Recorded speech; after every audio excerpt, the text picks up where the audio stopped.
Hey everybody, Paul Foster here with Second Hand Productions, and today's short film I picked for a really good reason. I watched this a while back. It's called Alone Time by Rob Blackhurst, and Rob Blackhurst is an established filmmaker. He's got I'm going to put his link to his website and to the Alone Time short film. I actually shared this on my page several months ago as a short of the week. But I picked this one for a very specific reason because he does an incredible job of showing a transition and how he uses the color grade to set the tempo and the mood. So don't go away. When we come back, we're going to go through that.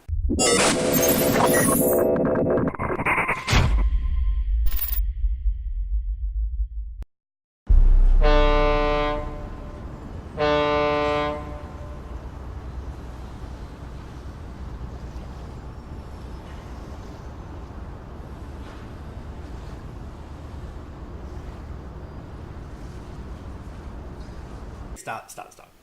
All right, so I got to point something out right away. Has nothing to do with the film. Has to do with genius marketing. Okay, so look at this image. This is the Alone Time. Like, here's where we do the splash of the title screen, right? You got a boat going by, seating in the background. Now look at the thumbnail. All right, this is genius in marketing. First, had the thumbnail for his YouTube video been, or the poster for this film been, Alone Time over the backdrop of a city, it's not as appealing. This is great marketing, guys. So it's like, if you see this, I mean, be smart about it. The young, attractive female standing in the water is way more interesting than the skyline of a cloudy city. So with that, let's just keep going.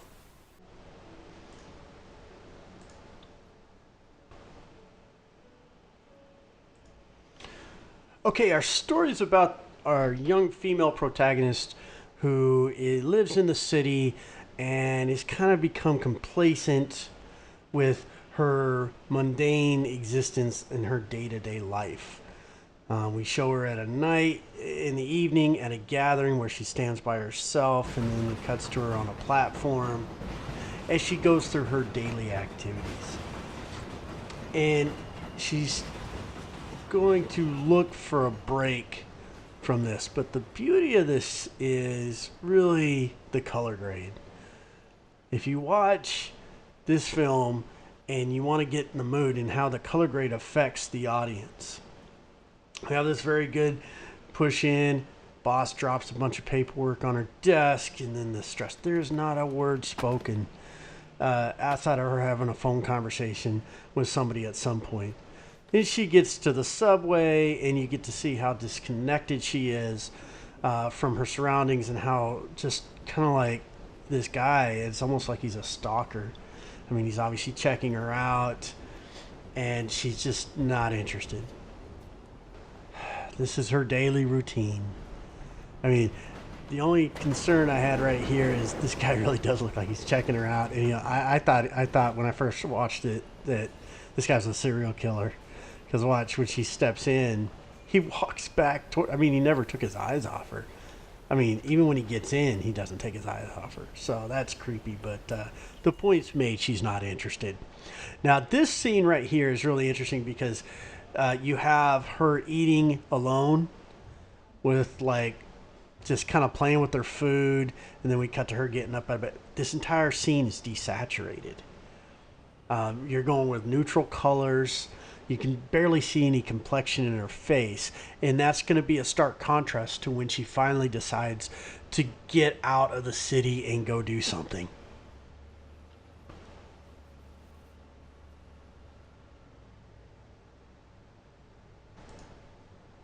Okay, what I really like about this so far is you kind of know where it's going, and you get pulled in to her mundane lifestyle. The cinematography on this is top notch. And if you notice, this is a collection of events. This isn't a continuation of, like, okay, she got out of bed, we got to show her go into the bathroom, then we got to show her come out of the bathroom, then we got to show her go to the kitchen, then we got to see her make her breakfast, and we got to see her go down the stairs and fumble with her keys, then we got to see her drive down the highway.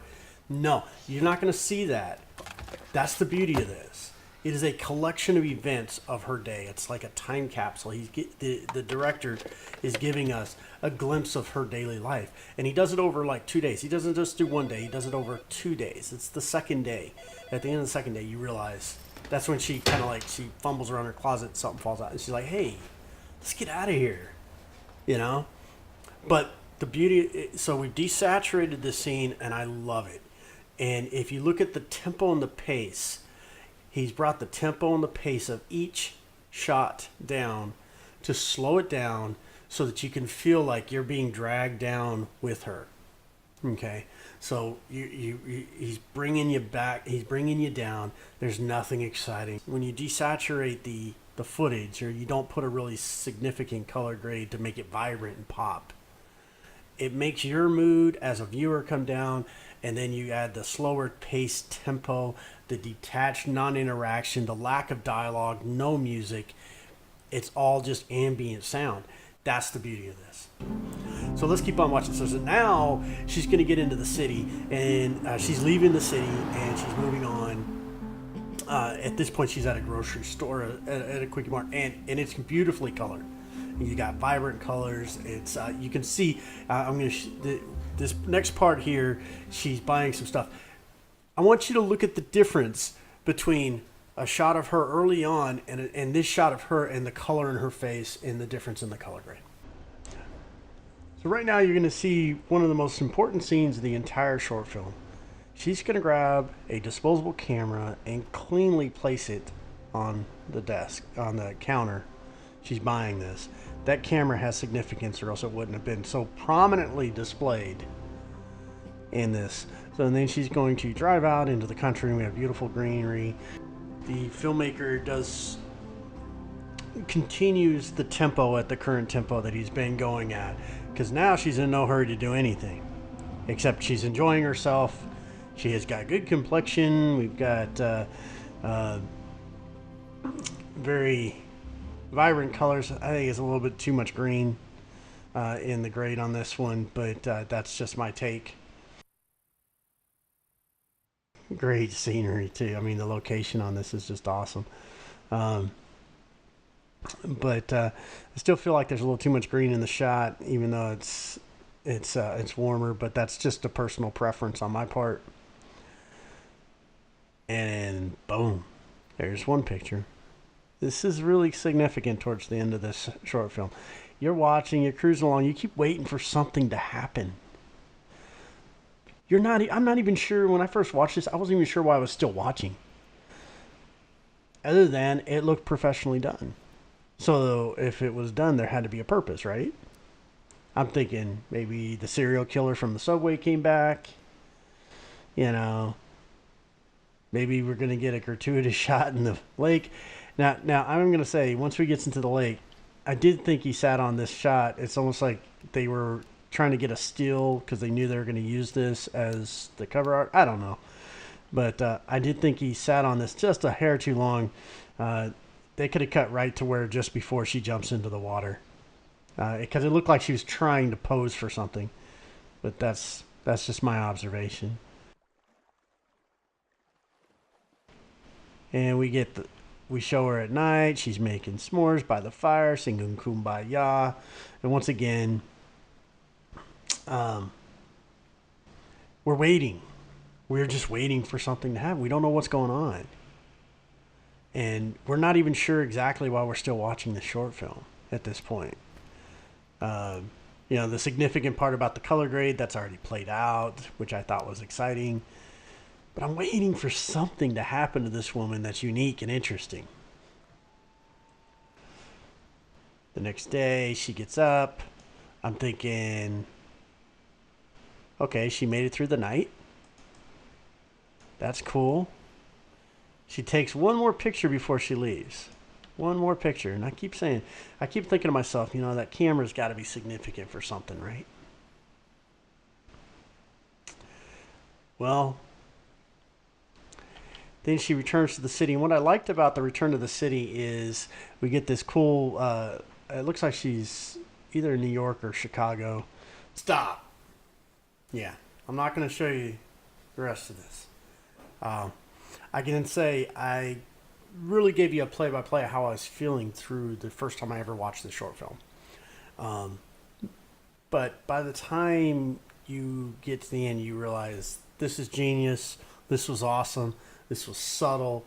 It's just the coolest way to tell a story, in my opinion.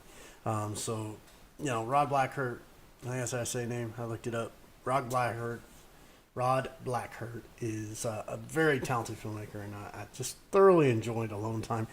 And I'm telling you, links below. Go watch it. All right, go watch it. Let me know what you think. Tell me what you thought about my assessment of the film. I only had a couple things that I, wish they would have done differently, but loved the way they used the color grade to help tell the story. And if you noticed, they really didn't introduce any music until she goes out into the woods, and so the city was just like, it was like tone deaf, which I thought was a genius way to also tell the story. So they're using he's using all the mediums he has to touch your senses to pull you into this story and make you sit there through what feels like an eternity of just watching this woman go through her daily life just to get you. So go watch this short film. If you like what you saw and you want me to check out a different short film, hit me up at Paul_SHP on Twitter. And you can also like, share, comment, hit that bell if you're not subscribed. Definitely show us some love, support us. All the funds that we get from our channels help us fund our other projects. So we really appreciate your continued support. Until next time, I'm going to get back to work, and we'll see you later.